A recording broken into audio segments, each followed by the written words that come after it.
Broadcasting live from Forward Observer Central Command in Austin, Texas. It's the man always out front on the issues. You're listening to Out Front with Mike Shelby.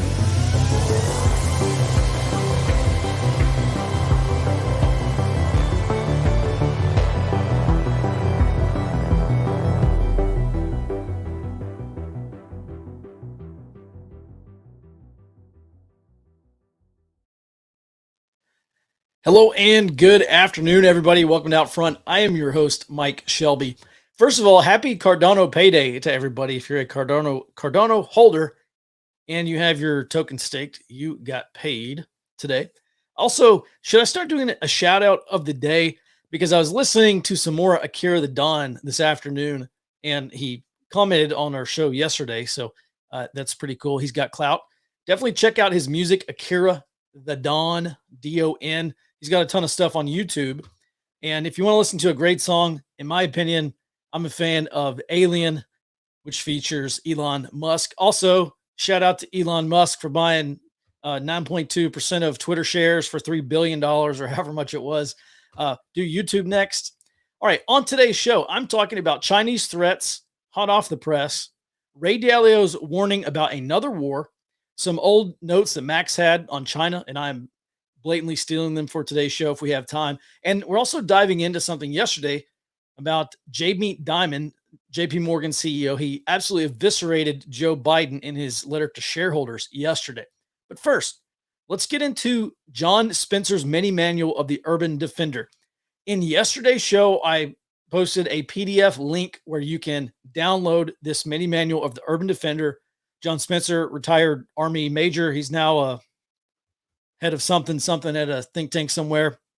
But he's been talking a lot about how to prepare urban defenses. And he's been telling this to everyone, but predominantly his target audience are the Ukrainians, specifically in Kiev and some of the other cities there.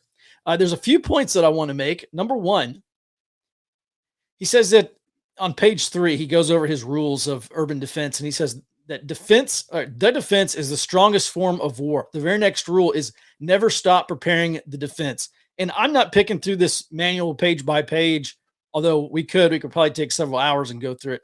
However, I want to take this concept of defense being the strongest form of war and to never stop preparing your defense and apply it to the community level. Now, we're not preparing for a conventional type of war. What we should be doing, I mean, right now we're in low intensity conflict, which violence is actually not the biggest part of low intensity conflict. By far, the biggest lines of effort in low intensity conflict are information warfare, political warfare, diplomatic warfare, economic warfare. And that's exactly what's going on in the United States right now. And so if you think about your community, you think about some, post SHTF or emergency preparedness, there's actually some takeaways here. And one of the things that a friend of mine reminded me is we were having a conversation in a group and someone said, well, I don't know what I should be doing right now. I feel like I'm prepared enough. And I feel like I've prepared as much as I can be prepared. And and he said, I'm just sitting back and waiting till it happens. And that is the absolute wrong mindset. And the friend of mine who's still serving in special operations said, if you don't have anything to do, then improve your fighting position, improve your position. And so my message to everyone is, if you feel like you have nothing left to do, I don't see how anybody could feel like that. But if you do, if that's you, improve your community, make a new friend. Identify groups in your area. This is why everyone should be doing an area study. Identify groups and individuals in your area that you can link up with and improve your, not necessarily fighting position, but improve your position by improving the community. Now, the next point I want to make is Spencer makes a big point about shaping your defense. Now, at a micro level, for Spencer's case in Ukraine, that's improving your fighting position, building up, using reinforced concrete as a fighting position, and building up areas where you can escape to if you come under fire, like say in Ukraine. And he talks about shaping the physical terrain, shaping the micro terrain. So putting bricks and tires uh, and concrete in order to steer. If you're a Russian tank, you're not going to go over that stuff. So you got to go around it. And his point is, you have to channel the enemy. You have to funnel the enemy into an area where you have a prepared ambush waiting. And this manual talks a little bit about that. He says, don't let them go where they want to go.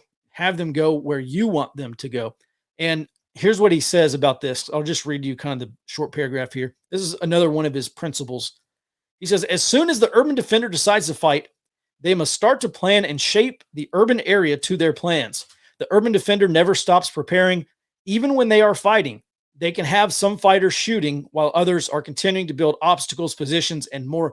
And just for the YouTube censors, I'm not advocating violence or war. I'm just telling you what the man said and applying it to community security, which is you have to be shaping your community. And that's done through sharing information, like informing and influencing people.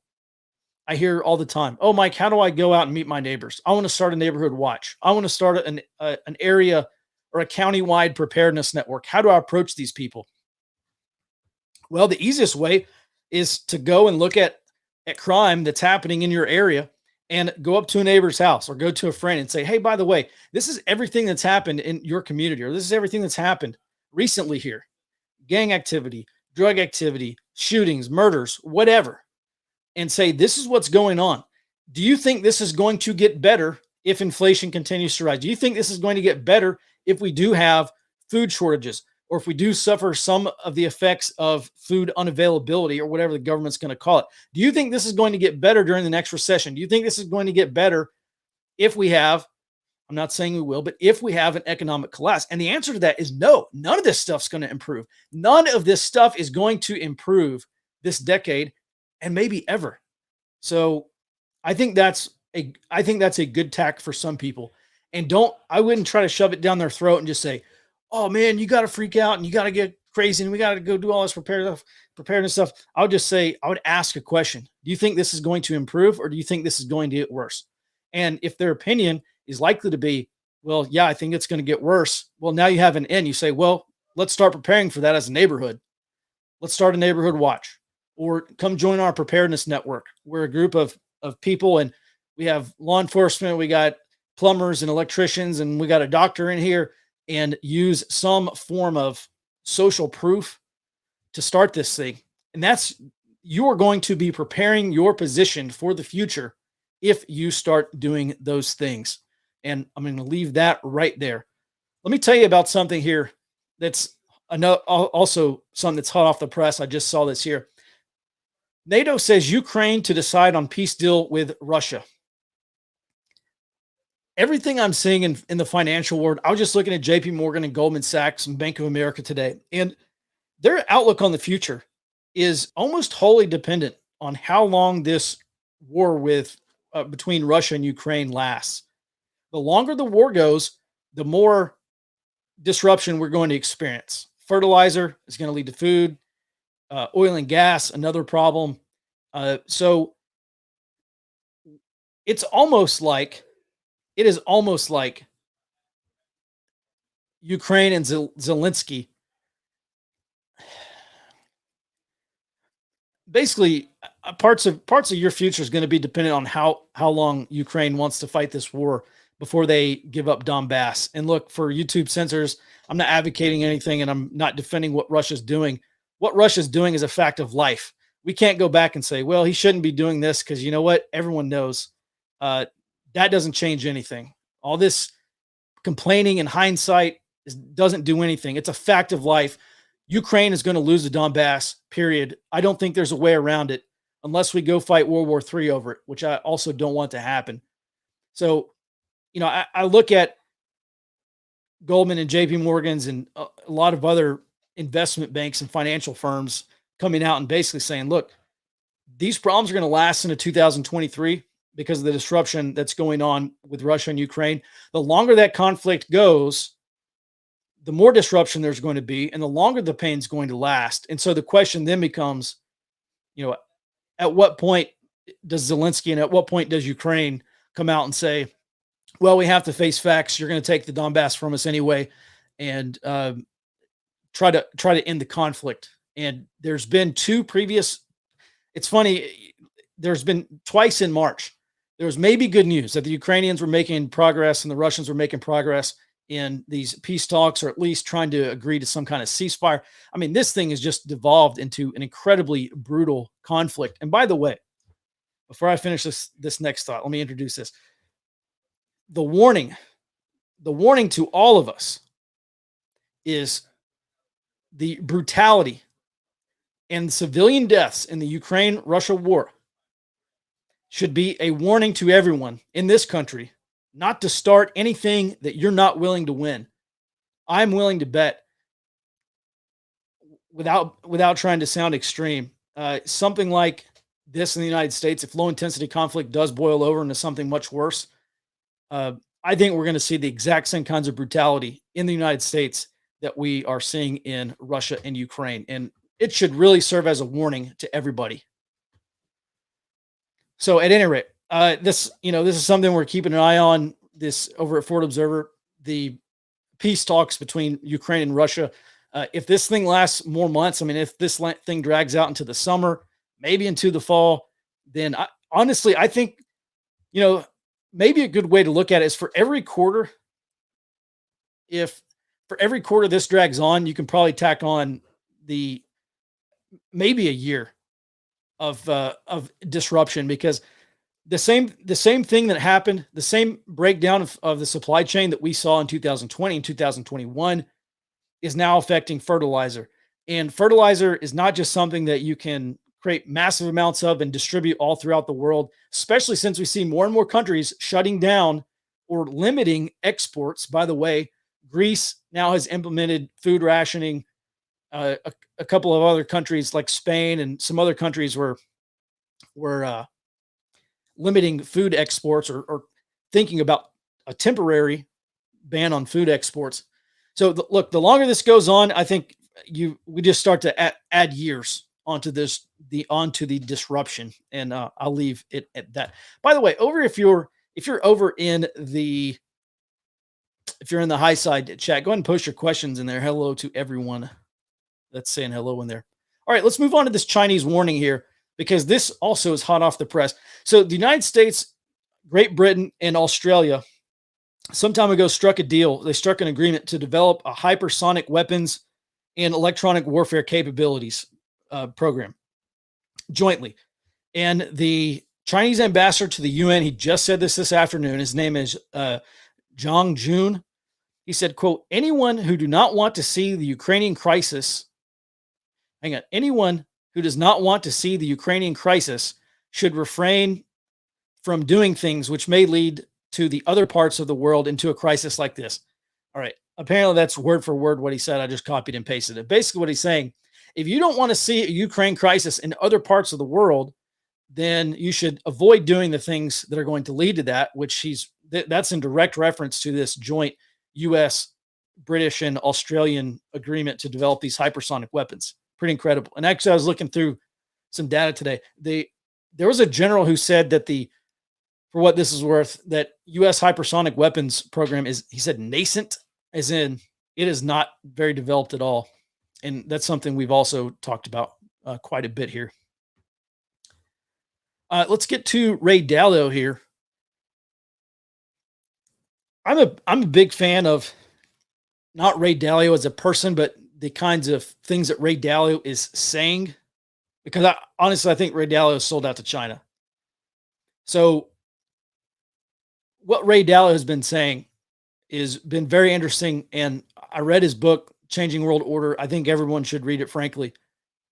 He said most recently in an interview that either happened today or maybe yesterday, he said, quote, we are approaching a challenging of the world order, end quote. Okay, that's not new, but let's go back and Ray Dalio goes back in this book and he explains that everything is cyclical, right? I mean, we've talked about Sir John Glubb and the work of Jack Goldstone or John Goldstone and some other guys who explain that the fate of empires, that's what Sir John Glubb says. It's the fate of empires. Empires last about 250 years or roughly 10 generations.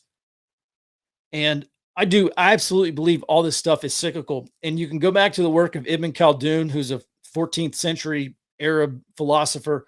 And I forget this other guy's name, but he did his own independent calculation and he found that empires last about 265 years on average, which is pretty darn close to Glubb's 250 years or 10 generations. So um, the United States is on the same cycle as everybody else.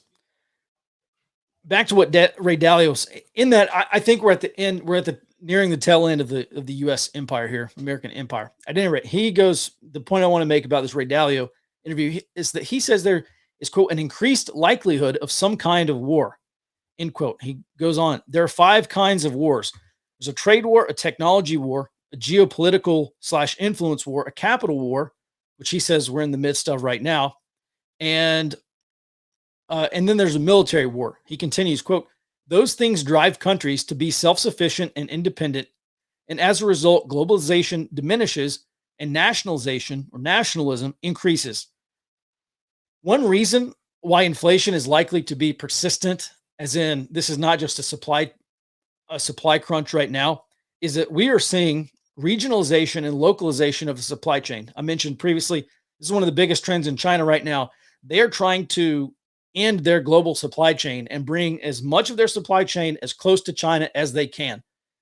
If there is any indicator that that's a good idea, let me rephrase this.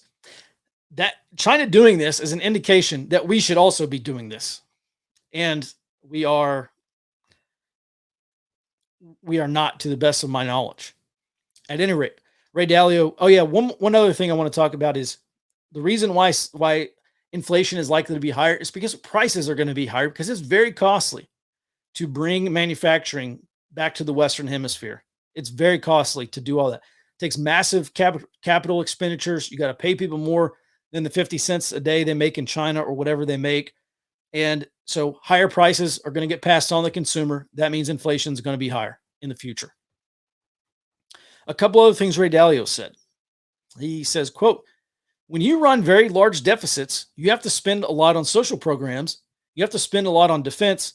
You have to spend a lot on environmental programs and so on. And so when you spend a lot of money, or when you spend a lot more money than you earn, then you have to print money to make up that difference, to make the purchases. And then that devalues money. That's where we are now. He continues, so as money goes into other assets, it produces more inflation and you start to enter a certain type of environment. And the environment that we're in is beginning to be very much like that of the 1970s.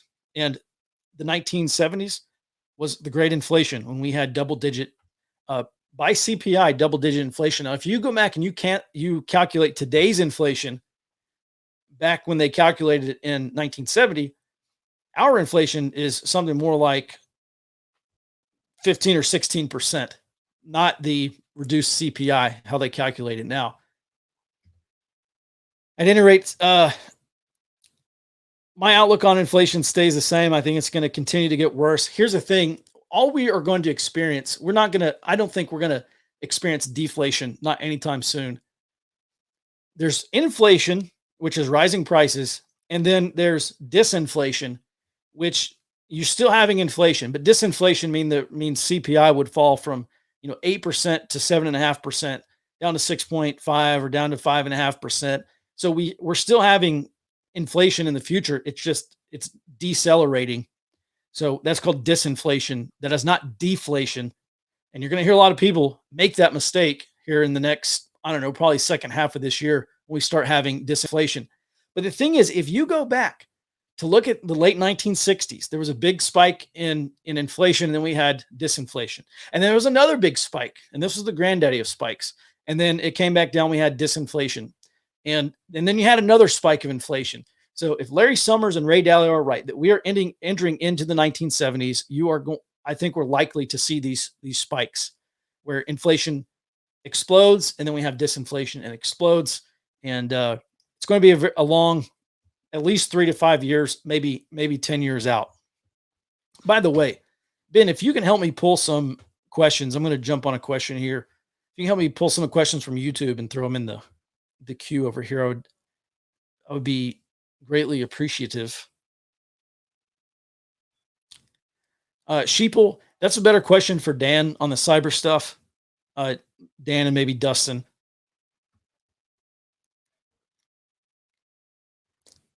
There's a question here about my comment to expect brutality here if low intensity conflict does worsen, like the brutality like we're seeing in Ukraine. One, by who? Two, your thoughts on how the predicted 22 midterms specifically affect the likelihood and intensity. Okay. By who? Well, we are seeing uh, groups on both the right and the left arm for the past, Obama we saw this massive acceleration of the right arming, right? Because they said, oh, Obama's the best gun salesman in history or whatever, right? Whatever the award he got. And guns and ammo flying off the shelves. Anytime they talked about a gun ban or gun anything, all those things just flew off the shelf. Really, since 2016, what we are seeing, I think one of the reasons, and I said this, I don't know, 5 years ago, one of the reasons why post 2016, we have also seen some firearm components and ammo shortages is because I think more moderates and more people on the left are also buying them. You go back and there's an armed leftist group and they kind of fancy themselves kind of a national militia. They say that they're the cadre. Effectively, they're the cadre for teaching firearms to leftists in the future, and they're kind of following.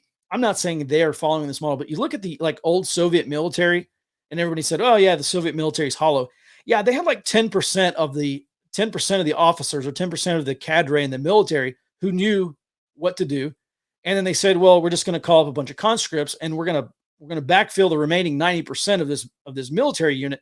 You're going to have 10% of cadre who knows what's going on, train the 90% of conscripts who don't." And I think that is kind of the model that we should be looking at for some of these armed leftist groups. Is a lot of leftists, maybe they haven't turned the curve yet on firearms ownership. However, given reason to, or given more reason to, I think they will. And so, at any rate, you go back and you look at the pictures from like 2016 and 2017 of these groups who are participating in these range days, these armed leftist groups. And, it's like grandpa's bolt action rifle and a shotgun and maybe a pistol here or there. And when Rojava and the fight against the Islamic State started to happen, we started seeing people come back from that and training. And then you saw the kit progressing. You know how you can look at someone's kit, if they're running plates or a chest rig or, a battle belt or whatever, and you can look how it's set up and you can say, yeah, that's a pretty good setup. Or you can say, yeah, this is like Amazon guy trying to, make his own stuff. A soup sandwich is what we said in the Army. I started to see that progression, pretty important progression. And now we're talking about night vision on these range days. So we're talking about suppressors on these range days. So they've gone literally from grandpa's bolt action rifle to AR-15s with nods and complete kit setups. And that's a pretty big capabilities gap. Now that is very, very narrow because we're not talking about millions of people here, but I think we're probably talking about maybe 1 in 100, maybe 1 in 50. That may even be too high. Maybe like 1 to 200 or something like that right now. Maybe it's 1 to 500. It's somewhere in there. It's a fraction of people who know what right looks like. And some of these people came in. Some of these people have had combat experience in the Army or the Marine Corps in places like Iraq or Afghanistan. As a matter of fact, there's one special operations dude we know absolutely. He's a ex-Army Special Forces guy, and he is training some of these people. So when we talk about by who is going to carry out this violence, well, it's probably going to be elements of the armed factions on both the extreme left and the extreme right. Maybe the Spanish Civil War is not the best example. Maybe the Irish Troubles, that's another scenario we may be looking at. But this whole Russia-Ukraine thing should absolutely be a warning for all of us. And just that, things could devolve and escalate pretty quickly. And the most extreme factions on either side are going to cause a lot of problems. Here's the other thing about low intensity conflict. It's like a fraction of 1%. I mean, it is so rare for you to have 1% of the population involved in fighting at any given time. In a lot of places in Afghanistan, it's like 0.1% of all Afghans were in the Taliban. And even in Bosnia, and back during the wars in Yugoslavia, you look at the Bosnians and the Croats, it's like 0.5% of those entire populations are involved in any kind of fighting at any given time. So we're talking about a tiny, tiny fraction. This is not everybody goes out and joins the war effort. This is not 1861. It's low intensity conflict. And that includes terrorism or terror campaigns, insurgencies, popular revolutions, stuff like that. Things below the threshold of conventional war. So at any rate, we'll move on. Your thoughts on how the predicted 22 midterms are going to affect the likelihood of it. I don't see the 22 midterms being whenever we talk about conflict, we got to look at three things, right? We got to look at fault lines, accelerators, and triggers. In the 22 midterms, if current predictions hold up that the GOP is just going to come in and sweep the House and the Senate, I don't think that's a trigger. I think that's an accelerator. I think what that's going to do for a lot of these, look, I think these leftist groups or some groups on the left, they're suffering the same kind of problems that some people on the right experienced, which is in 2016, you have many people on the right saying, "Oh, our guy's in office, and we can let off or there's no longer a sense of urgency anymore because our guy's in charge," even though he wasn't, to a great degree.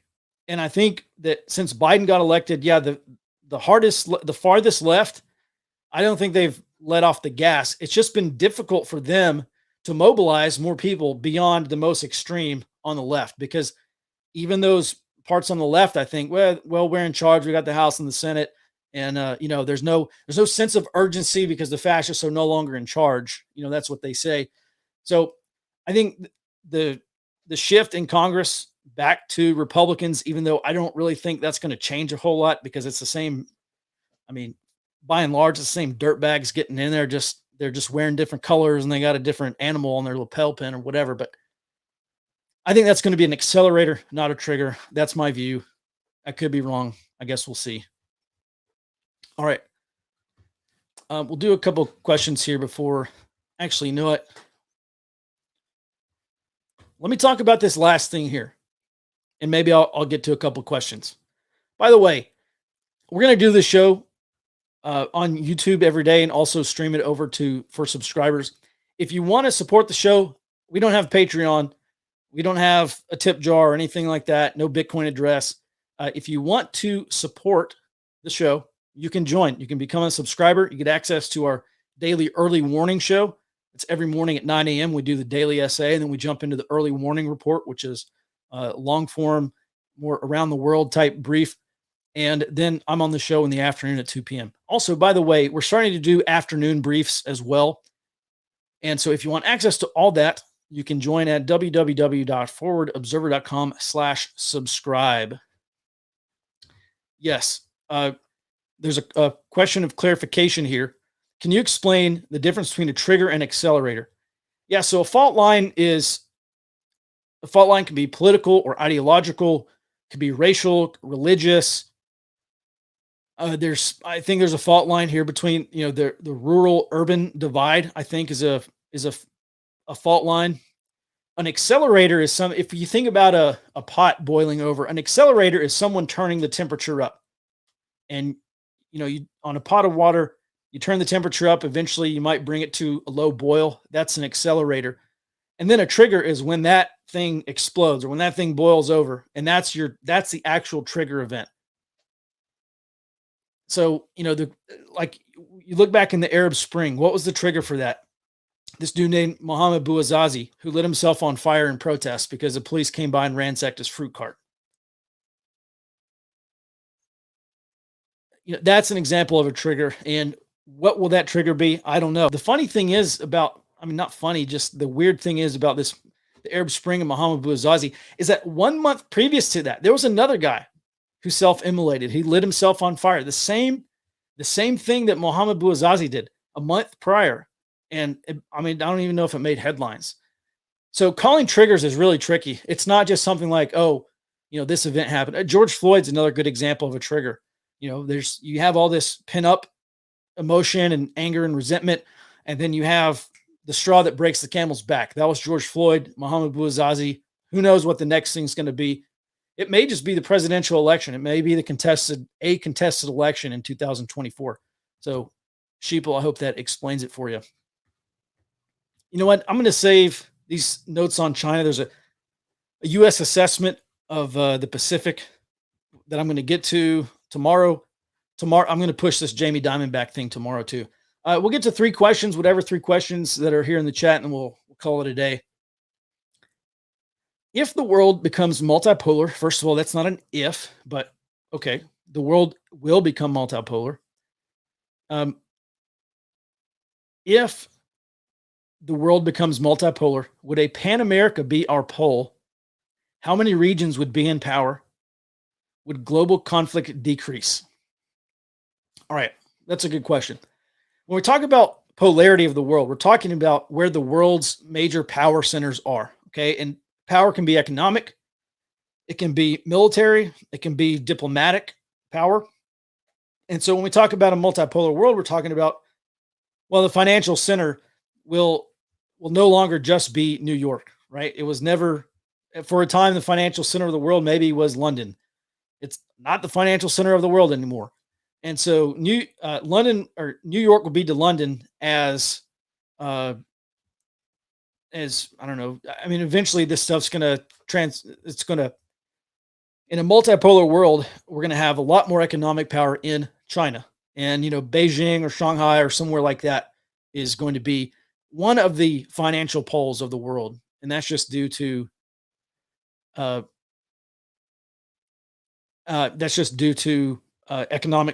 relative economic power of China. How many regions would be in power?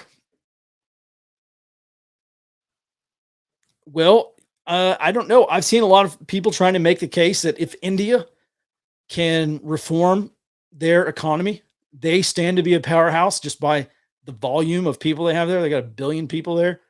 I think one kind of dark horse candidate is Africa, because I think by the end of this, they're projecting, I don't know how many people are going to starve over the next few years, but I want to say like Africa by 2100, their population is going to be something like 4 billion people.